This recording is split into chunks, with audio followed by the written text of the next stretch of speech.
অন্যায়, অনিয়ম ও দুর্নীতির শীর্ষে গাজীপুরের কালিয়াকৈর উপজেলা স্বাস্থ্য কমপ্লেক্স।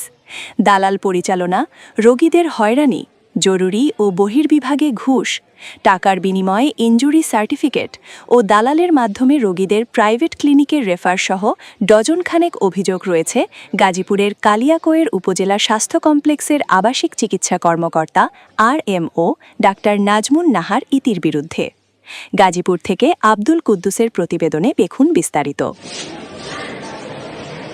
এছাড়াও দীর্ঘ ১.৫ মাস কোনো প্রকার অনুমোদিত ছুটি ছাড়াই কর্মস্থলে অনুপস্থিত থাকার পর পুনরায় গেল মাসের ১৪ তারিখে বিনা বাধায় দায়িত্বে যোগ দিয়েছেন তিনি।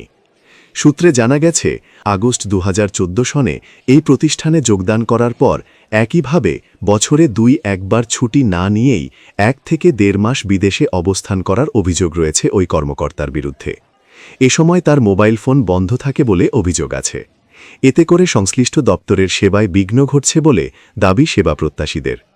এছাড়াও টাকার বিনিময়ে জরুরি সেবা, ইনজুরি সার্টিফিকেট, প্রাইভেট ক্লিনিকে রোগী রেফার, রোগীকে সময় না দিয়ে ওষুধ কোম্পানির বিক্রয় প্রতিনিধিদের সময় দেওয়া সহ আরও ডজনখানেক অনিয়ম ও দুর্নীতির অভিযোগ রয়েছে ওই কর্মকর্তার বিরুদ্ধে। তবে এ সকল অভিযোগের বিষয়ে জানতে চাইলে ক্যামেরার সামনে কথা বলতে রাজি হননি তিনি। বিষয়টি খতিয়ে দেখার আশ্বাস দিয়েছে সিভিল সার্জন।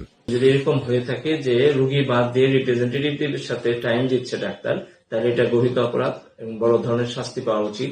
যে কেন সে রোগী দেখা বাদ দিয়ে রিপ্রেজেন্টেটিভদের সাথে সময় কাটাবে, হোক সেটা যে ওই দিন তার ভিজিট করার কথা কিন্তু রোগী আগে। আপনি রিপ্রেজেন্টেটিভদের ভিজিট 2টার পরে করলেও কোনো সমস্যা নেই, আপনি এক্সট্রা টাইম নিয়ে তাকে ভিজিট করেন বা তার সাথে দেখা করেন, কথা বলেন, সেটা অন্য কথা। কিন্তু রোগী প্রায়োরিটিটা সবার আগে। অবশ্যই ডাক্তার আগে রোগীর সাথে কথা বলবে, রোগীর প্রবলেম শুনে তার চিকিৎসা দিবে। তারপরে যদি তার টাইম থাকে এবং সুযোগ থাকে, সেই ক্ষেত্রে রিপ্রেজেন্টেটিভের সাথে কথা বলতে পারে, তাও ফিক্সড এবং ফিক্সড টাইম অনুযায়ী। ডিজি মহোদয় থেকে কোনো নির্দেশনা আসে, আদারওয়াইজ কোনো অভিযোগ, লিখিত অভিযোগ আমার দপ্তরে জমা পড়ে, তাহলে এই ব্যাপারে তদন্ত কমিটি করে আমরা তদন্ত করে। এদিকে দায়িত্বে অবহেলা ও অনিয়মের বিষয়ে দ্রুত তদন্ত ও প্রয়োজনীয় ব্যবস্থা গ্রহণের দাবি জানিয়েছেন সচেতন মহল।